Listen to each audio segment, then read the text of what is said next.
Hello everyone. Today we're going to go through this problem, find the inverse Laplace transform ft of the functions shown, then sketch the graph of f, where f of s is equal to e to the power of negative 4 pi s over s squared plus 4. First, we are going to go over our table of Laplace transforms to determine what is needed to be used. So as we see here, here's our table of Laplace transforms. We will have to use the unit step function because the unit step function says over here that, let me see if I can annotate. So unit step function says that the unit step function times t minus c, which is a shift in the graph, times f of t minus c is equal to e to the power of, well, the Laplace is equal to the e to the power of negative cs times f of s. Now, going back to our initial problem, let's find out how to first start this problem. So I'm going to write up the unit step function and what it entails first of all. So first of all, the unit step function is equal to u of t is equal to 1 when t is greater than 0 and 0 when t is uh, less than 0. Let me double check if that is correct.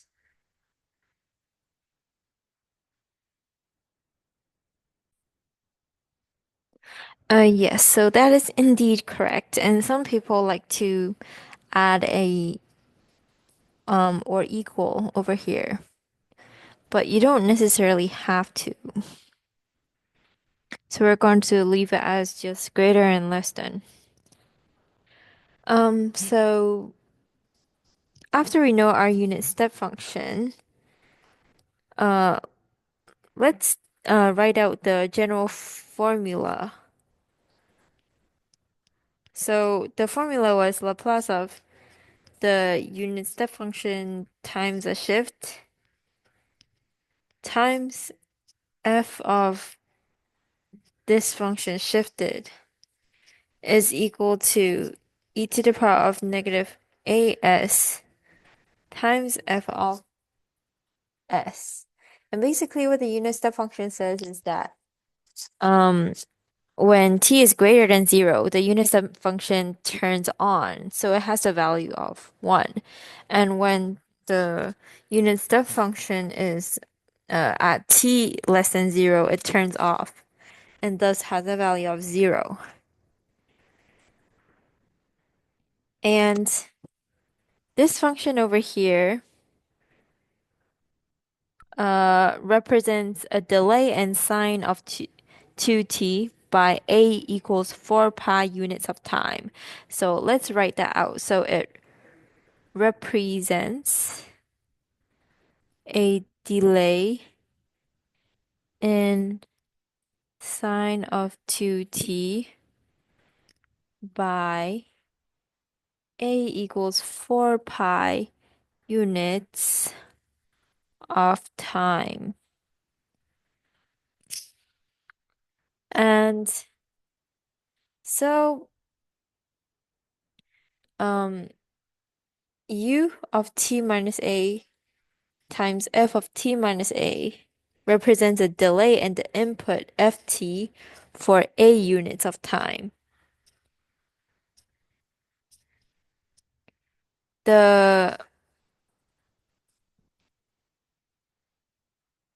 and now we can notice that f of s is composed of two functions per se. We can say that f of s is equal to e to the power of negative 4 pi s times 1 over s squared plus 4. Now notice that according to our table of Laplace transforms, the inverse Laplace of 1 over s squared plus 4 is equal to sine 2t over 2.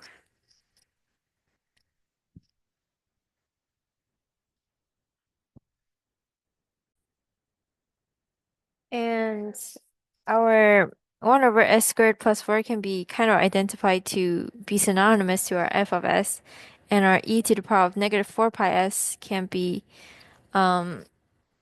represented as e to the negative as. So all this having been done, we can now say that e to the power of negative 4 pi s times 1 over s squared plus 4 is equal to e to the negative as times f of s. And this is equal to the Laplace of u of t minus a times f of t minus a.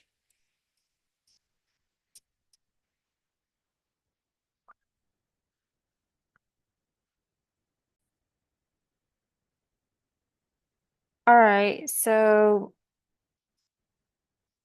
after that, we can have Laplace of negative 1. Actually, I'm going to move this down a bit. So Laplace of negative 1, or inverse Laplace, I mean, of e to the power of negative pi, 4 pi s times 1 over s squared plus 4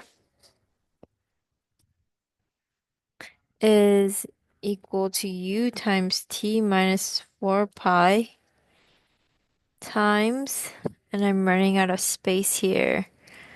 Uh, let's move things over a bit. Okay, that's much better. Of sine of 2 times t minus 4 pi all over 2. And this is subsequently equal to our form over here. So we have proved what we set out to prove um over here.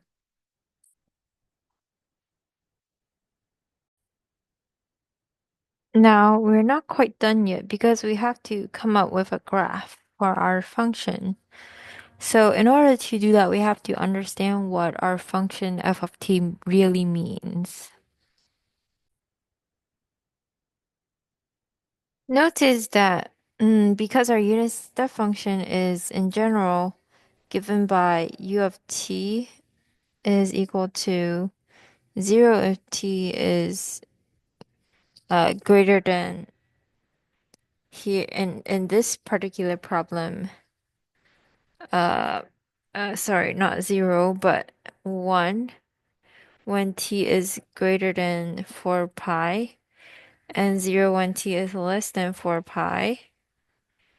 Um, as you can see, when t is greater than 4 pi, the value of u of t minus 4 pi is going to be 1, and this function is going to turn on. However, when t is less than 4 pi, u of t minus 4 pi is going to be 0, and this function is going to turn off because the whole value will be 0. So a graph of our function shows that when t is less than 4 pi, where 4 pi is here, the graph is going to be 0. And when f is when t is greater than 4 pi, it's going to behave like the behavior of 1/2 times sine of 2 um times t minus 4 pi, which is something like that. So the correct answer will be D,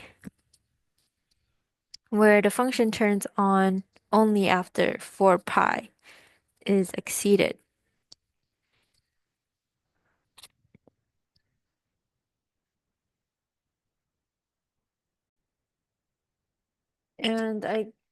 And I guess for the function to be continuous at 4 pi, one of this must be greater than or equal to, so that the function is continuous at 4 pi.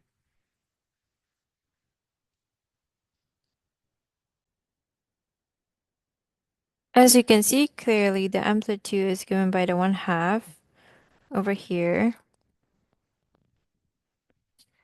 And the frequency, well, there are 4 periods in 4 pi.